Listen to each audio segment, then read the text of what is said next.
Hi hello നമസ്കാരം, അനിരുദ്ധാണ്.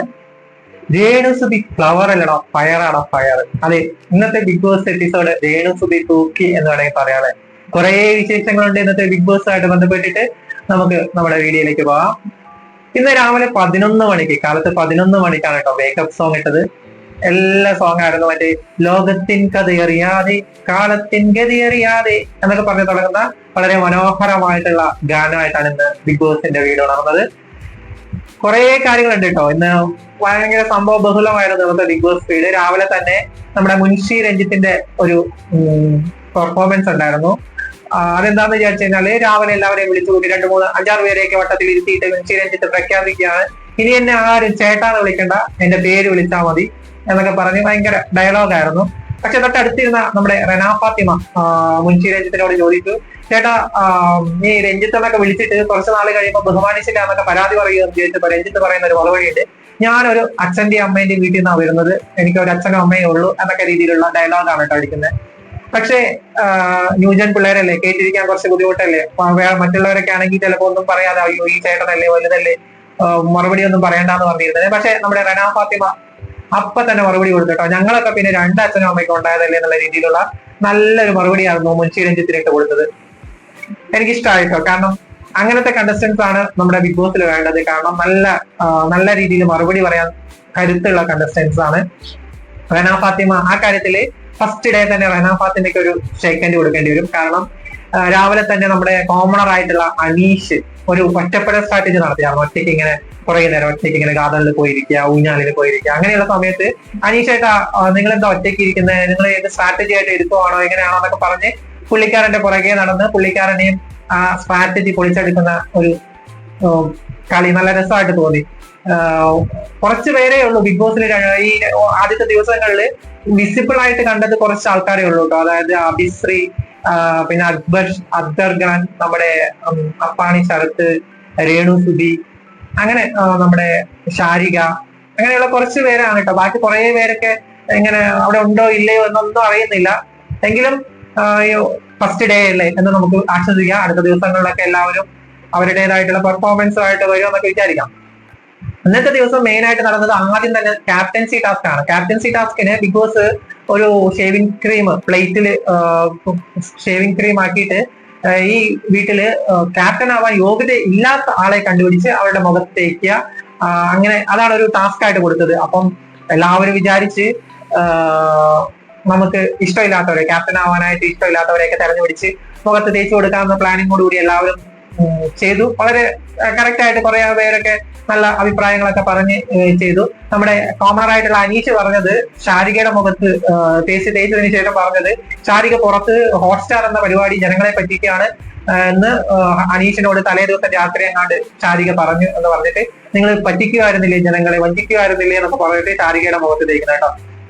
ബാക്കിയുള്ള contestants എല്ലാം കൂടുതൽ ഭൂരിപക്ഷം പേരും തേച്ചത് അനീഷിന്റെ മുഖത്താണ്. കാരണം അയാൾ ഒരു ക്യാപ്റ്റൻ ആകാൻ ഒട്ടും യോഗ്യത ഇല്ലാത്ത മനുഷ്യനാണ്, മിണ്ടാതെ നടക്കുകയാണ്, ചോദ്യങ്ങൾക്ക് ഉത്തരം പറയില്ല, അങ്ങനെയുള്ള ഒരാളെ ക്യാപ്റ്റൻ ആയി കഴിഞ്ഞാൽ എന്ത് ചെയ്യാന്നൊക്കെ പറഞ്ഞ് കൂടുതൽ ആൾക്കാരും അനീഷിന്റെ മുഖത്താണ് തേച്ചത്. പക്ഷേ ബിഗ് ബോസ് 7ന്റെ പണി കൊടുത്തു കേട്ടോ. കാരണം എന്താന്ന് പറഞ്ഞാല് ബിഗ് ബോസ് പറഞ്ഞത് ഏറ്റവും കൂടുതൽ ഷേവിംഗ് ക്രീം മുഖത്താക്കി അല്ലെങ്കിൽ മുഖത്ത് ഏൽക്കേണ്ടി വന്ന ആളാണ് ഈ ആഴ്ചത്തെ ക്യാപ്റ്റൻ. അതുകൊണ്ട് തന്നെ അനീഷാണ് ഈ ആഴ്ചത്തെ ക്യാപ്റ്റൻ എന്ന് പറഞ്ഞേട്ടോ. എല്ലാവരും കിളി പോയ പോലെ അയ്യോ നമ്മളൊക്കെ ആരായി ഏട്ടാ എന്നുള്ള രീതിയിലായി പോയിട്ടോ. കാരണം എല്ലാവരും വിചാരിച്ചത് ഇത് കിട്ടാതെ സേഫ് ആയിട്ടിരുന്ന ആൾക്കാരല്ല ആരെങ്കിലും ആയിരിക്കും ക്യാപ്റ്റൻ ആയിട്ട് വരിക എന്നാണ് വിചാരിച്ചത്. എല്ലാവരും കേൾക്കുമ്പോൾ ടാസ്കിലൊക്കെ വായിക്കുമ്പോഴും അങ്ങനെയാണ് തോന്നുക. പക്ഷെ ബിഗ് ബോസ് ആദ്യം തന്നെ പറഞ്ഞിരുന്നു 7ന്റെ പണിയാണ്, എല്ലാം സൂക്ഷിക്കണം എന്നുള്ള രീതിയിൽ. പക്ഷെ അവിടെയും ബിഗ് ബോസ് കണ്ടസ്റ്റൻസിനെ പറ്റിക്കുകയാണ് ചെയ്തട്ടോ. അത് കഴിഞ്ഞ് ക്യാപ്റ്റന്റെ ചുമതലകളെല്ലാം ഏറ്റെടുത്ത് നമ്മുടെ അനീഷ് കിച്ചണിലേക്കും വെസലിലേക്കും ബാത്റൂം ക്ലീനിങ്ങിനും വീട് വൃത്തിയാക്കുന്ന പണികൾക്കൊക്കെ ഓരോരുത്തരെ ഗ്രൂപ്പായിട്ട് തിരിക്കുന്ന കാര്യങ്ങളൊക്കെയായിരുന്നു നടന്നത്. അതിനുശേഷം നമ്മുടെ നോമിനേഷൻ പ്രക്രിയയാണ് കേട്ടോ. നോമിനേഷൻ പ്രക്രിയ എന്ന് പറയുന്നത് വളരെ രസമായിരുന്നു. പലരുടെയും നോമിനേഷൻ ചെയ്യാൻ വേണ്ടിയിട്ടുള്ള കാരണങ്ങൾ വളരെ വിചിത്രമായിരുന്നു കേട്ടോ.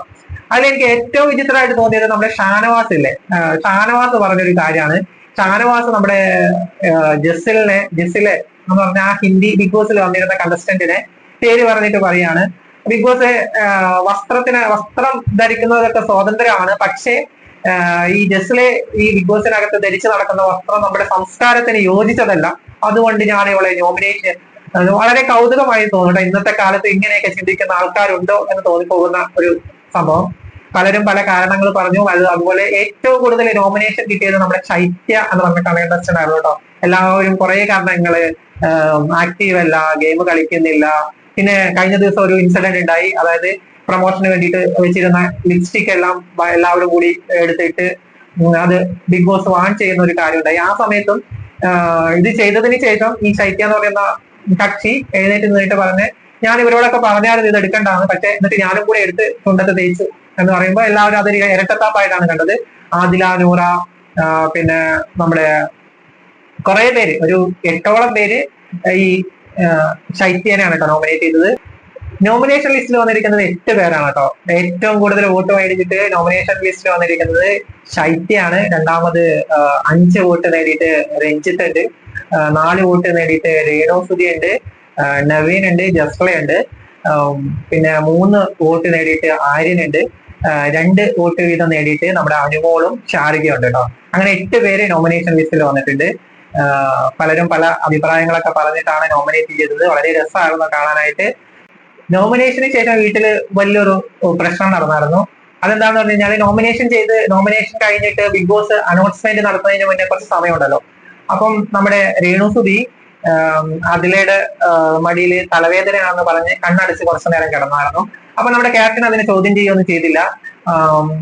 അപ്പം മറ്റുള്ള കണ്ടസ്റ്റൻസ്, അതായത് മെയിൻ ആയിട്ട് അഭിശ്രീയും ഷാനവാസും നമ്മുടെ അപ്പാണി ശരത്തൊക്കെ നമ്മുടെ അനീഷിനെ ചോദ്യം ചെയ്ത്, അതായത് എന്തുകൊണ്ടാണ് ഒരാൾക്ക് തലവേദന എന്ന് പറയുമ്പോൾ മിണ്ടാതിരിക്കുകയും അത് ജെന്യുവൻ ആയിട്ടുള്ള തലവേദനയാണ്, ഷാനവാസ തലവേദനയാണെന്ന് പറഞ്ഞപ്പോൾ എന്തുകൊണ്ട് അത് ഫേക്കാണെന്ന് പറഞ്ഞെന്നും പറഞ്ഞ അനീഷിന്റെ നേരെ ചാടിയായിരുന്നു. അത് കഴിഞ്ഞ് രേണുസുധീന്റെ നേർക്കായി അഭിശ്രീയുടെ ചോദ്യം ചെയ്യല്, കള്ളത്തരം പറഞ്ഞതല്ലേ, തലവേദന ഉണ്ടെന്ന് വെറുതെ കള്ളം പറഞ്ഞതല്ലേ എന്നൊക്കെ പറഞ്ഞപ്പം രേണുസുധി പറഞ്ഞ്, അല്ല, ഞാൻ സത്യമായിട്ട് ഞാൻ തലവേദന ഉണ്ടായിട്ട് തന്നെ പറഞ്ഞതാണ്, തലവേദന ഉണ്ടായിരുന്നു, ഭയങ്കര തലവേദനയുണ്ട്, ഇപ്പോഴും തലവേദന ഉണ്ടെന്നൊക്കെ പറയുമ്പോഴും രേണുസുധീനെ ഒരു കള്ളം പറയുന്നവളായിട്ട് ചിത്രീകരിക്കാനുള്ള ശ്രമമാണ് കേട്ടോ അവിടെ വീട്ടിലുള്ള പലരും നടത്തിക്കൊണ്ടിരിക്കുന്നത്. രേണുസുധി ശരിക്കും ഇപ്പൊ തലവേദന ഉണ്ടോ ഇല്ലേ എന്ന് നമുക്കാർക്കും പറയാൻ പറ്റത്തില്ല, പക്ഷെ അവരങ്ങോട്ട് ഇങ്ങനെ അടിച്ചേൽപ്പിക്കുന്ന രീതിയിൽ രേണുസുധി കള്ളം പറയുകയാണ്. ഇനിയും ഇങ്ങനെ ഇത് അനുവദിച്ചു കൊടുത്തു കഴിഞ്ഞാൽ ഇനി ഇങ്ങനെ കള്ളം പറഞ്ഞുകൊണ്ടേ ഇരിക്കുക എന്നൊക്കെയുള്ള രീതികൾ വലിയൊരു പൊട്ടിത്തെറിയാണ് കേട്ടോ. ഇന്നത്തെ ദിവസത്തെ വലിയൊരു ഫൈറ്റ് ആയിട്ട് അതിനെ വേണമെങ്കിൽ കാണാം. കുറെ നേരം നീണ്ടുന്ന ഒരു ഫൈറ്റ് ആയിരുന്നു. ആദ്യം അഭിശ്രീയും രേണുസുധിയും തമ്മിൽ കുറെ അങ്ങോട്ടും ഇങ്ങോട്ടും കുറെ സംസാരിച്ച്, അതിനുശേഷം അപ്പാണി ശരത്ത് വന്നിട്ട് അപ്പാണി ശരത്തും രേണുസുധിയും തമ്മിലായി ബഹളം. രേണുസുധി വിട്ടുകൊടുക്കുന്നൊന്നും ഇല്ല കേട്ടോ, നല്ല രീതിയിൽ തിരിച്ചു പറയുന്നുണ്ട്.